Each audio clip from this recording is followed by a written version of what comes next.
What is going on, everyone? Yu-Gi-Oh here, and we are back with another video. After much demand and several weeks of testing, refining, and experimenting, I am bringing you my Goblin Biker Mikanko deck profile. As some of you may or may not know, I was recently given a huge shout out by the legend MBT in one of his most recent 10-minute testing videos in which he used the Mikanko variant of Goblin Bikers. The variant I provided to him was a rough outline of some of the experimentation me and my theory partners were trying, which was a condensed list of around 45 cards that utilized a small Fiendsmith engine. I'll link to his video in the description box below. After further testing and getting 5th place in an OTS tournament, I have decided to show you a 60-card variant of this concept, which I think hits the sweet spot of engine and non-engine while still having enough consistency to play through disruption. Please keep in mind that as we move through the profile, that this is a template and can be modified based on your own competitive environment and what feels correct to you. I believe 60 cards allows us to have the room for the Mikanko engine and helps us to dodge some of the awkward one-ofs that can be suboptimal to draw. As mentioned, a big shout out to my testing and theory partners Creighton, Sneaks, Frakazer, and Amalgam TCG, who has been rocking a 60 Mikanko Goblin list and has been doing very well with it. Again, shout out to those guys for helping me refine and discuss what this concept can be. Also, if you haven't already, please make sure to like, subscribe, and ding the notification bell to stay in the loop with all of that good Goblin Mikankguu goodness. So without further ado, let's jump into the profile. As you can see here, I have the main deck and I have the extra deck. I do not have the side deck here. You can decide for yourself what you want to use for it. I'm trying to figure out like a thrust package side deck, and we'll talk more about it as we go through the profile just to see what works and what doesn't. So yeah, let's get into it. I'm really excited to show you what we've been cooking. So obviously first for the main deck, we'll start off with our starters. You know, we have to start off with 3 copies of Tour Guide from the Underworld. Tour Guide, you know, I love this card, but also this card has the biggest target on its back. It's obviously the best normal summon of the deck, and it will always require an immediate response from the opponent. So just be wary of Ash, Imperm, Veiler, Ogre, whatever the case may be. This card will always be hit with some form of disruption if the opponent has it in hand. So it's really important, I think, especially in a 60 list, which I don't know, I wasn't really a fan of 60 piles before, but I think if we have the right number of starters and extenders, it works out pretty well. I would say that, you know, this card is kind of like a mandatory addition into any deck, especially a Goblin Biker deck, but I do believe that we have other ways to play, and so for me, yes, this card is extremely important. Yes, it will be hit with something, so just be prepared to play through that in some way, somehow, okay? But yeah, so we're on the 3 tour guides. She's excellent. She gets out your Mean Merciless, and then you go from there. Of course, we also have Speedroid Terratop and the 1 Takatomborg. This is pretty standard, obviously, for most Goblin lists. It does not use the normal summon, so it's just an excellent way to start your combos off and to get going that way. Oftentimes, if I start out with a Tour Guide and a Speedroid Terratop, or a Terratop and, let's say, another Extender or another means to get to Gabanga, I'll start with this and then go into a Gossip Shadow to insulate plays. I have done experimentation with the Fiendsmith engine. In this particular list, I am not using the Fiendsmith engine only because I think it limits my extra deck flexibility by quite a bit and the malleability of that deck. So for me, I'm trying to insulate myself from more things. Now, I've seen people basically go Terratop and then go into the Fiendsmith lines to go into a Closed Moon, and then, you know, obviously end on a Caesar to check against Nib. The only issue is that it only checks against Nib, and so for me, I wanted just a way to kind of, you know, insulate plays even further and also make sure that I could check for other things, especially like an Ogre or an Ash, or, you know, a Veiler, right? Anything that will obviously halt plays. Yes, you're plussing the opponent off with a Gossip Shadow, but you're also hopefully drawing into some either valuable piece of extension or non-engine to, you know, help against that board that they're kind of trying to construct on their turn. So anyway, so obviously Terratop goes without saying, very good card. Takatomborg, excellent. I mean, not excellent to draw, but we do play a lot of wins in this deck, so he's not always a hard brick outright. So just keep that in mind. Okay, speaking of wins, and also as part of our sort of starter extender package, I do play the 3 Symphonic Warrior guitar and the 1 Warrior guitar wrist. if you think way back to early versions of the Mikankguu Goblin Biker decklist, we were using the Symphonic Warrior engine as a way to get into Totem Bird, which we still do in this list, but also as a means of kind of extending and getting access to a tuner in the form of Guitarist. Now, obviously, with the inclusion of Scrap Goblin and Gone Wild, it's a lot easier to get a tuner in rotation, but again, in the 60 list, you want to get more starters, and I do believe that Symphonic Warrior guitar is a really good way to initially extend, obviously by putting it in the pen zone, special summoning out your Guitarist, and then bouncing the guitar to hand, and then normal summoning it. That can get you to Gabonga combo, or Gombo as we call it. But also, it can be just, again, a really good way of getting a tuner out onto the field and kind of making synchro plays from there. So I really like it. Also, the fact that they are all wind is very relevant, again, for Takatomborg and for making Totem if you have the option to do so later on. I mean, it is possible, with this list, to have Charles the Great, which is a spell trap negate, Herald of the Arclight, which is an omni negate, and Totem Bird on the same board. So to have like that kind of interaction on the opponent's turn, that kind of disruption is really, really good. So just keep that in mind. So yeah, on a 60 list, I think it's just nice to have extra starters and half extenders, because you don't always have to normal summon the guitar. You can normal summon your tour guide, bait that interaction, and then extend from there. Or if you have an extension piece, just extend with Guitarist on board as well, right? And remember to overlay with Guitarist in order to send Guitarist to grave, not the Pendulum Zone, or not the extra deck, sorry.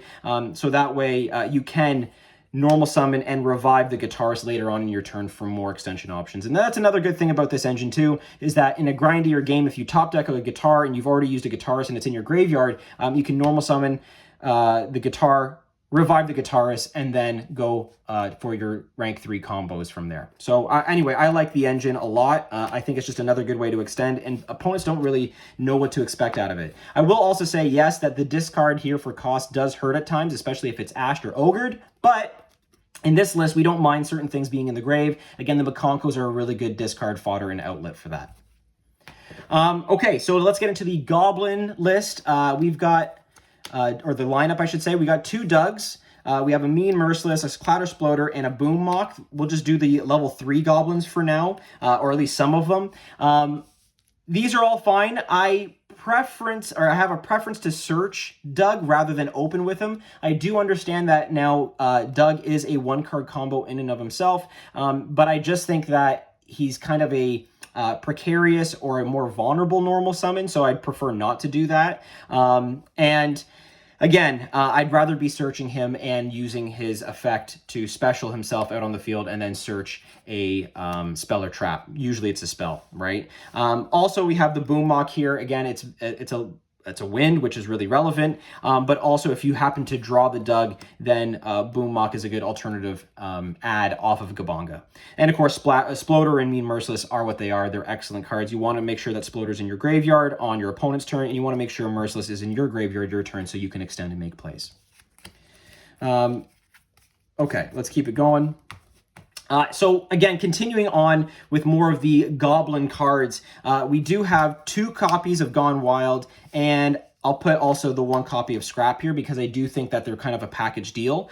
I've been loving the addition of Gone Wild as a tech choice, but also as just like a starter in and of itself for Mikanko plays. Again, if you don't know, you can normal summon or special summon out the Gone Wild, and then effect to special summon Scrap. You now have a Synchro 9 play readily available to you. So that is really, really nice. And again, it does defeat sort of the Guitarist edition of the Symphonic package, but in a 60 list, you want more ways to get to that Synchro 9 option. Also, what's really nice is if you do happen to draw the Scrap, not a big deal. Mean Merciless, if normal summon can get it out of your hand and onto the field. And again, as part of our combo, and you'll probably seen the combo already, it was featured on the MBT video, Scrap Goblin can also be revived with Sploder in order to ensure that you are going into another Synchro 9 play on your turn. So just really good. Love these cards. And don't forget that Gone Wild, when it's sent as a in any means, right? Just if the card is sent to the graveyard, whether it's linked off or used as material, you do get to attach an opponent's monster to a Goblin Biker Xyz card. So that's any card, just targeted. So yeah, it's really good. I really like it for that. In some cases, what I've done is, you know, as I synchro climb into like a Braver Dragon with these two, you know, I'll go Chainlink 1, Braver Dragon, Chainlink 2, Gone Wild, and then absorb cards as I continue to play. And usually that's when I have a Gabanga on field or something like that. Okay, cool. So let's just keep it going. We will now get into the Mikanko package. It is small, but I hope it's mighty. You know on this channel that I have been a proprietor and a champion of Mikanko whenever possible. I've done pure lists before. This is not a pure list, right? This is a utility list that uses the Mikanko cards for additional advantage. We play just the 2 Hare and the 1 Huli. And I will say this, I do not play the trap with Huli. I'll tell you why in a second. But for now, obviously, Hare is extremely good, fetches you your other equip cards when you need them. Also, we play the 2 Hare because it is possible to bridge into Gombo or Gabanga when we go in our Braver play. Rather than use the Durendal on Braver to search Oliver, which I'll show you later, we actually search the Hare, and then what we can do is Arabesque the second Hare out, and then Fire Dance the other Hare from hand, and then overlay both of them for Gabanga. So what's great about, again, this engine is that it does bridge into the rank 3 stuff really easily, and you can go either from Mikanko to Goblin or from Goblin to Mikanko. So when we talk about engines that are, you know, just good engines to have, or engines that synergize well with each other, I do actually mean it, that the Mikanko synergy is very real, and it is not just hyperbole, it's not just exaggeration. They actually work extremely well together. And of course, we'll get into the equips later, but you know, if you have a Mayo engrave, you can always consistently revive a Hare or a Huli, so long as you detach it as material, and then you get that advantage, you get that additional body on board in order to make plays. Now, again, Huli. So Huli's really good, primarily because she's a wind and she's a psychic. So she is an E-Telly target that can also be turned into a totem bird. Nini does provide more value by herself because she is an interruption on the board by herself. I understand that Huli by herself doesn't provide a ton of value apart from the non-targeting stuff, and that protection is great. But again, I just wanted more utility options, and using E-Telly, for example, to get her into rotation is really, really important. And again, can make further plays as part of your end board because she is a wind. And can, you know, sometimes, I'm going to be honest with you, you get awkward hands where you have Takatomborg and no other means of extension but an E-Telly.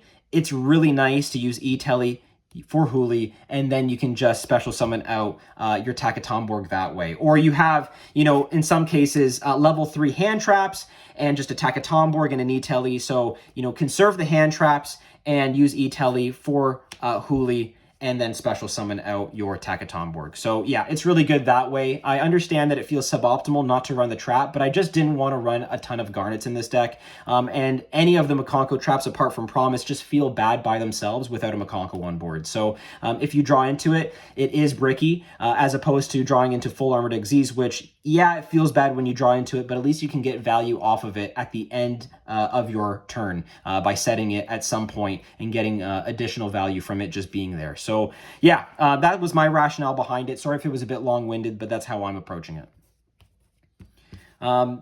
So that is all of our Mikanko lineup. I do not have Ohime in the main. You can put Ohime in the main. I think Ohime is a great card. Obviously, it's just additional copies of these cards, but I wanted to kind of push the limits to see how condensed I can make that package and ensure that I'm seeing good cards all the time. And not to say that Ohime is a bad card by any means, but I just think I want to see other extenders and other non-engine pieces, or a starter like the Symphonic Warrior engine. Just because Ohime in and of herself is not always a starter, but she's an excellent extender. You can experiment with Ohime in the side, though. That's completely up to you. Okay, in terms of extenders, we do play the 2-wielder and the 1 tracker. Yeah, these are excellent, right? And Arabesque plus any of these cards is full Gombo again, which is just really good. Oftentimes what you'll do is like E-Telly and Arabesque. So if you have E-Telly, bring out one of these. Arabesque, bounce it back to hand, bring out a Hare, grab Fire Dance, and then special out one of these cards now that you have another level 3 on board, and then you go for combo, and you have follow-up in the graveyard as well. So it's really good. We chose 2 wielders because they are 2 tuners. Sometimes what happens is you have a Gone Wild in your hand plus an E-Telly. You normal summon the Gone Wild, they negate it, then you go E-Telly and either into an Ogre, because it's a tuner, or into a wielder, and then you make your Synchro 9 play, and then you can bridge into Goblin plays, or into, you know, your Mikanko Herald play. So it's completely up to you. But yeah, I like them really a lot, and the tracker is really good. Again, just as an alternative to wielder. Obviously, you don't want to see 2 wielders in hand. You'd much rather see these 2. But what's nice about tracker, it's 1600 attack, so you can, you know, just crash into an SP Little Knight, which is really good. And just finally, I have Oliver here. Seeing Oliver in hand isn't the worst, but is it optimal? Absolutely not. But we do choose Oliver here for a couple different reasons. One, there's more utility value to Oliver, because if you have him and an equip in hand, you can obviously send the equip from hand, special him out as a level 1 tuner, and then make an early Herald, which is great. And in combo, if there's a warrior on field, he can equip from graveyard to that warrior, and usually what we're equipping it to is a Synchro Charles, and then you just link off the Synchro Charles because he is equipped into a Link Charles, and you go from there, right? So that's really nice. Also, during my OTS tournament, I had a cool moment where I had an Oliver engrave with a Hare out on the field. I was able to, on the clapback, go Oliver to equip to the Hare, proc the Hare, make sure I got the Arabesque search, and then broke the board with Arabesque in my hand. So that was really good. So yeah, Oliver provides a lot of utility value, and don't forget about his graveyard effect because it is relevant and important. Okay, let's get into the spells now. I will leave out non-engine and hand traps until the end, so just wait for that. But in terms of spells, we have 3 entrance. We also have 3 Grand Breakout as well for the Goblin stuff. So we're maxing out on these spells, obviously, in a 60 list. I think that's kind of necessary. You want to be seeing at least 1 spell in your hand to go full combo. And that, again, is the combo that I've shown on the channel before, and also the one that MBT kind of showed on his channel. So you want to go full combo. You want to see these cards in hand. Entrance is a starter in and of itself now. Again, albeit a weaker one, just like Doug, but I really enjoy entrance as well, just to kind of get plays going. But also the standout card for me, and I honestly thought this was going to be a secret rare just because of how good it is for goblins, is Grand Breakout, right? Obviously, tributing 1 monster can help remove itself or remove a monster from targeted negation, which is incredibly important. It can also tribute any monster, even a face down monster on your field. So if you want to avoid Nibiru, you can also like set a card, tribute it, and go off. But yeah, I mean, you can also tribute a Nibiru token. So that also checks Nib in a lot of ways. So another justification as to why I'm not on the Fiendsmith engine is just because, yes, it's a good way to check Nibiru, but this is also a really good way to check Nibiru. And the Mikanko engine and its recursion in graveyard is another good way to check Nibiru. So if you have an Arabesque in hand or a Grand Breakout, you can always bounce the token or tribute the token off and go into your Goblin combo that way. So if they Nib early, then great, you have other ways to play in the graveyard.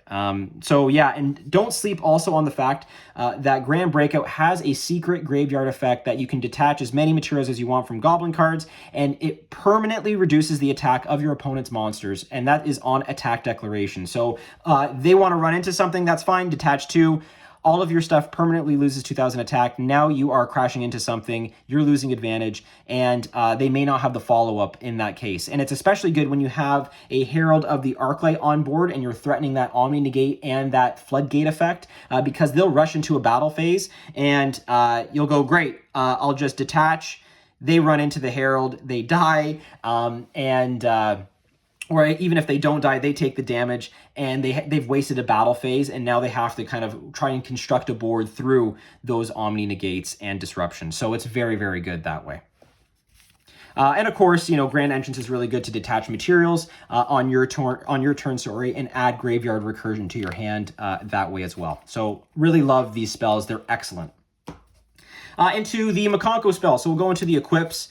We will run 2 Arabesque, 1 Mayo, 1 Fire Dance, and I'll throw in the Durendal here as well. These are all the equips that we run in this deck. You could run the 3rd Arabesque. Right now I'm siding it at the moment. I think it's a great side option. It could be considered a board breaker. as I've said before, time and time again, Water Arabesque is perhaps the best equip card ever made. It is a He-Telly, it is a Compulse all-in-one. It starts your plays, it breaks boards, it does it all. But we're not running 3 just because you do need bodies to play, and sometimes, you know, having all spells in your hand or not enough extension in your hand does hurt. So, you know, it's completely up to you how you want to construct this. But for me, I just really like having 2 Arabesque. It feels right at this moment in time. And when I'm going second, I side in the third one, and I have another way of breaking the opponent's board. Mayo is great, again, for that graveyard recursion. Also bounces back cards at the end of the damage step. That comes up in simplified game states, or again on the clapback. Fire Dance is a reborn. Also, don't forget, you can revive an opponent's monster and it be permanently negated. That's relevant if you're going into like the Tenpai matchup and you know they're going to be on board breakers like Lightning Storm and Evenly. Just put something back like an Ash Blossom or something on their field, and it kind of stunts their plays that way. And then Durendal searches your Oliver, also searches your Hare if you need it, again, to go into that Goblin or Gabanga play off of Braver. So this is where we're at for the lineup for equips. Again, I really enjoy the Mikanko Water Arabesque equips, but seeing these cards without viable targets, it hurts. And again, that's the beauty about a 60 deck list, is that you are able to dodge some of those awkward one-ofs or some of these awkward equips by doing so, right? Now, inevitably, not every game will you be able to dodge them, but you do increase your chances of doing so with a 60 list. Okay, let's go into spell extenders. We're just playing the 3 E-Tellys here. Again, this finds you so many cards. It finds you Huli, it finds you Ghost Ogre, it finds you the Psychic. So it's a very cool utility card that has multiple purposes, and it's not once per turn. So we're going to keep using it so long as we can when it's at 3. So yeah, this is just really excellent. I have heard theories about using a Punk package with the E-Tellys. You can totally do that too. Again, with a 60 pile like this, you can have a lot of fun just throwing in engines and seeing what synergizes and what works for you. But usually, oftentimes, I'm using E-Telly to put Huli into rotation and kind of getting her in the graveyard for additional plays and follow up later on. So that's where I'm at with it, and I really enjoy it. Okay, and let's go into our non-engine now. So we do play 3 Ash, 3 Ogre, 3 Mourner, and those are the level 3 girls here. I'll just keep those on the board for now, I guess, because they can be part of like Gombo if you want. And yeah, I mean, they're really good. Ash is obviously really good. In a 60 list, you know, Sneaks gave me the advice. He's like, look, build a 40 deck list or a 40 card deck list that's all gas, and then the remaining 20 cards is hand traps and non-engine. So that's kind of how we've constructed this. There's about 19 to 20 non-engine in this deck, and it's felt pretty good to see 1 to 2 hand traps per hand. And if they're level 3s, that's especially important because you can use these to combo. Also, Ghost Mourner, Moonlit Chill, it's a wind. That's relevant. There was some times where I've had to normal summon a Mourner and then Takatomborg special itself out to go Gombo. It happens. Yeah, I mean, Ash is Ash. Ash is great, especially against the Mulcharmies. Ghost Ogre is really good right now. There's a lot of continuous spells in play. There's a lot of field spells that are broken, so you want to hit those. And yeah, it also wrecks pen monsters as well, so that's really relevant too if you're up against something like a Valmonica deck.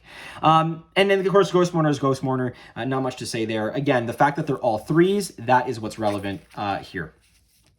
And I'll just botch the shuffling there. There we go. Okay, and then more non-engine, we have 3 Veiler.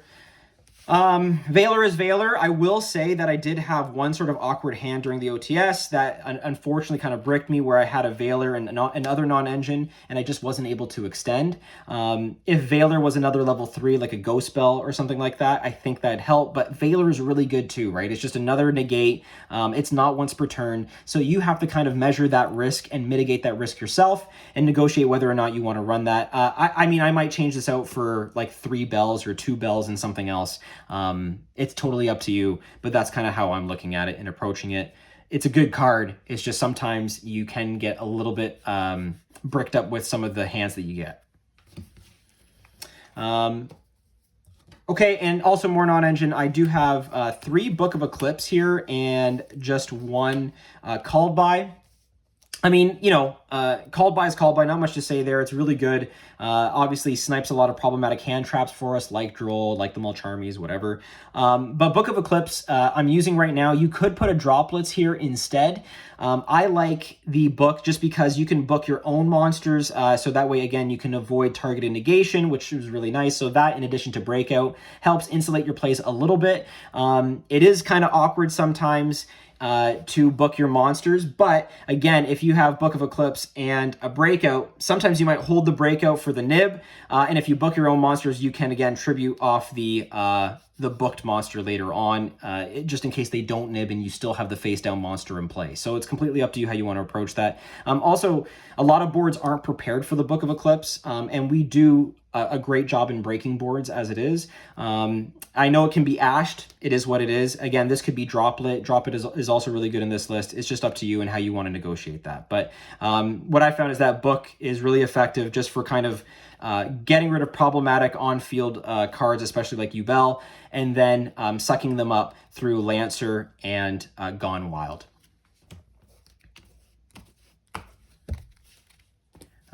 And of course, for our traps, we have 3 Imperm and the 1 full armored Xyz, which we are calling Fax. FAX in our Discord group. So yeah, I mean, not much to say here. Imperm is great. It's a great top deck. It's a great board breaker. Sometimes I'll intentionally hold the Imperm and just start baiting out stuff on the opponent's turn, and then hopefully allow that tour guide to go through or that Terratop to go through.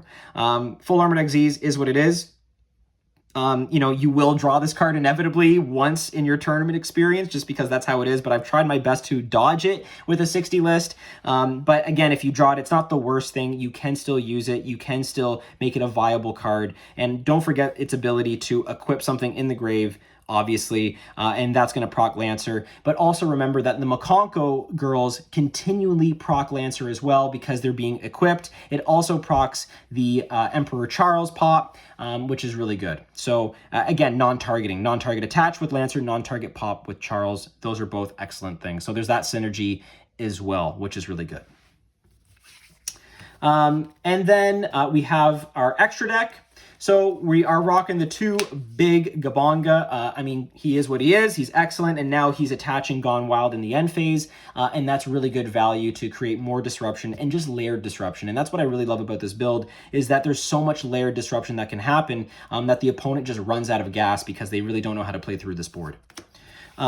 We are also on, and I'll just do the rank 3 toolbox here, 1 Cicada, 1 Gossip Shadow, 1 Totem Bird, and then the Ashura King.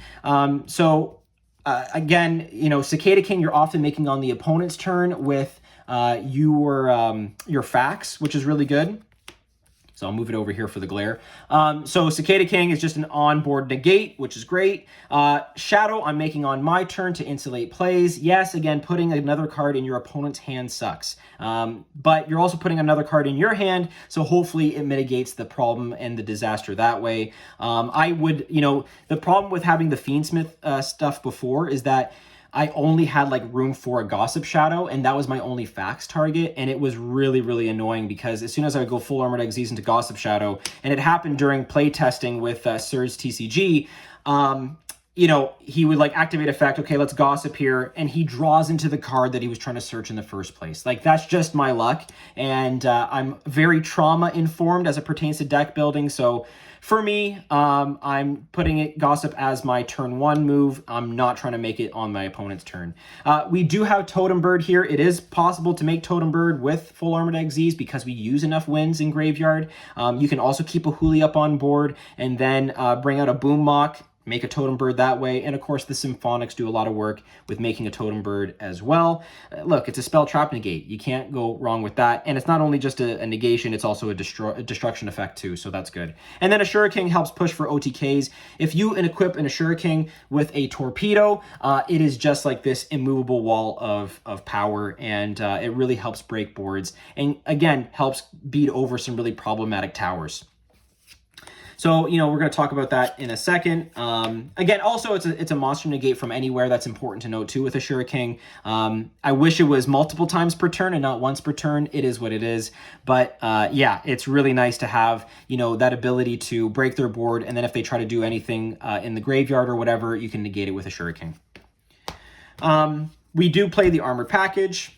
I see some people cutting Torpedo. Yeah, you can for sure. But for me, I think its equip effects are so valuable, and it does allow us to beat through a Chaos Angel or some other kind of towers, which is great. The fact that you can just blanket negate a board is really impactful and really nice. So just keep that in mind. Fortress is used to search out facts, and then Lancer, of course, has that non-target attach, which is continually procced by the Mikanko cards and the ability to equip from graveyard. So you're just like on the clapback, breaking their boards, sucking up resources, making this a bigger monster than what it is, especially if you attach or equip a Torpedo to it, and then you have the game right there and then. We do play the one Zeus. Sometimes what I'll do is like go into a Torpedo, beat over something because it's 2,500, which is pretty amazing, and then go into a Zeus right away for material Zeus. You do lose out on the draw with Torpedo that way, and I will say, you know, getting a draw off a Torpedo, especially in this list, is really nice. That's why I've also included it. You know, half a pot of greed is still pretty good. So that's another utility value add there, and you always want to see this in graveyard again for those equip effects. But sometimes it can be used to then go into a Zeus, you beat over something, go into a Zeus, and then clear the board, and then go into a simplified game state, which is really nice. We play the one Herald. Again, Herald is fantastic. This is how we, make use of the Mikanko cards. We go Braver, then we go into the Herald play. You know, it's an Omni Negate that can search out Ohime. I know it feels bad not having Ohime in the main deck to get extra value off of Herald. I might go back to putting one Ohime in the deck with a Ceremony, but for now, I'm just trying this out. Again, try it out, see what you think. But I mean, it requires immediate attention always. Opponents will literally go into battle phase just to get rid of this card. And the fact that it banishes any monster from hand or deck is really good into some decks. And again, Power Tool, Braver Dragon. It's also a negate on field. People forget about that, but typically what you're doing is just bouncing it back for the Hare play or for a Huli. Yeah, can't be ashed because it's equipping directly from deck, so that's really good.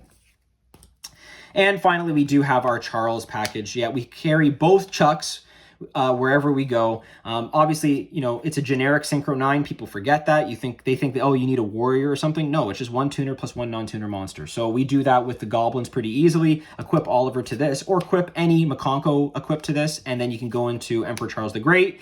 And then in end phase, you can equip Arabesque to it so it can't be destroyed by card effects, which is really nice. So you get that additional protection, and you have another thing to send to the graveyard, and then just add it back and just constantly recur. And again, proc the Lancer in the end phase. It's just so good. So yeah, I don't know.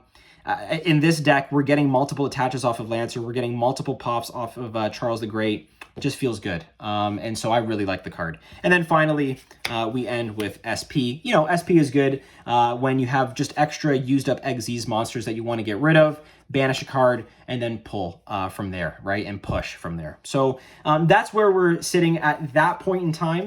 That is the deck. Like I said, for the side deck, I am going to be probably on a thrust package. I think in 60 cards, it feels a little tougher to side because you don't often see the side cards that you want, which is completely understandable how that mitigates people from, and I keep saying the word mitigate, my apologies, but it lessens people from actually going down that route. But for me anyway, I'm trying like 3 thrust, 3 evenly, 3 other board breaker, maybe Dark Ruler no more, whatever the case may be, just so I can see it more often. I'm also siding in the 3rd Arabesque. You could side in Ohimes as well. It's completely up to you. But yeah, that is the 60 card deck list. Again, we came top 5 with this list at the OTS, which is always nice. And it's just a proof of concept. Take this wherever you want. As I've said before on this channel, this is a communal build. There's a lot of hands kind of involved in making this work. So if you have any suggestions or comments or anything like that, let me know in the comments below. It means the world to me. We are also so very close to the 2,000 subscriber mark. It just blows my mind. And again, huge shout out to all of you guys who watch and like and subscribe. It means the world. Also, big shout out to MBT. Thank you for giving me the platform and the opportunity to showcase Goblin Bikers and their synergy with Mikanko. So with that all being said, folks, thank you for your time and attention. This is Yu-Gi-Oh! Finally constructing the 60 card pile. Goblin Biker Mikankguu signing out.